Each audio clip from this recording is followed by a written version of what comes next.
Baisser sur le DAX, nous sommes ici en weekly. Attention à ces 2 horaires du calendrier économique, 13h30 et 15h.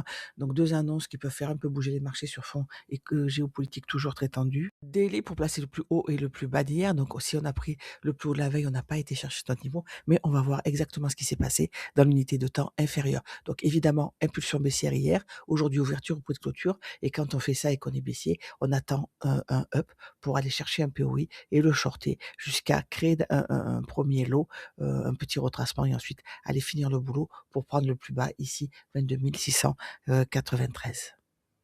H4, alors tout d'abord beaucoup de lignes, c'est le RTH gap d'hier que je vais vous montrer en M15 pour voir ce qui s'est passé et celui d'aujourd'hui que nous allons voir analyser tout à l'heure en plus petite unité de temps. Mais d'abord, on a pris le plus bas d'avant-hier et on a créé cette imbalance juste en face. Donc quand on a cette configuration, c'est très important pour moi, je les note sur le graphique. Nous avons aussi pris cette ligne de liquidité sur le même niveau que cette imbalance qui est donc définitivement importante et nous avons réagi dans ce déséquilibre sous la forme de cette imbalance. On ne revient pas sur sa création, on l'a vu plusieurs fois dans les analyses précédentes.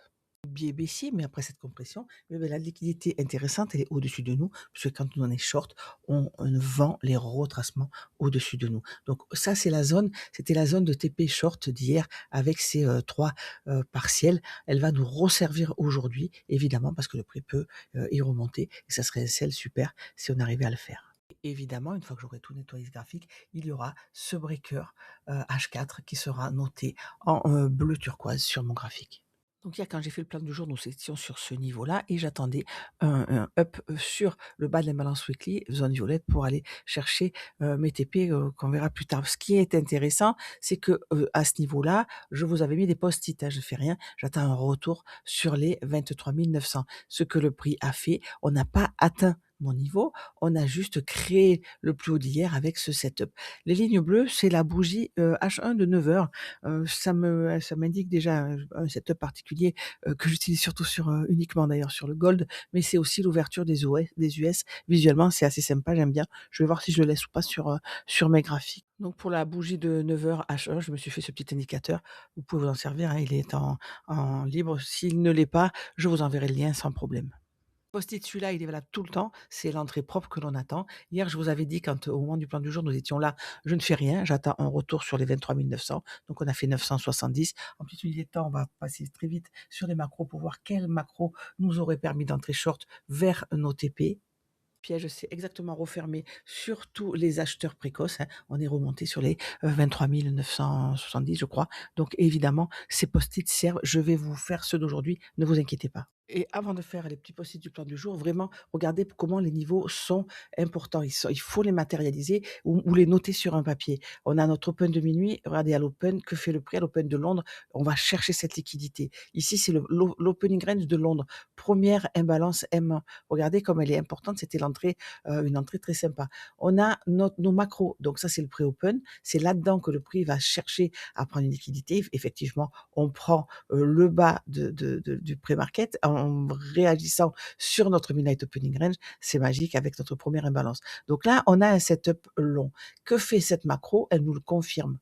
Elle nous confirme qu'on continue à la hausse. C'est pas le moment de shorter. Et ce mouvement là, il est valable jusqu'à la macro suivante.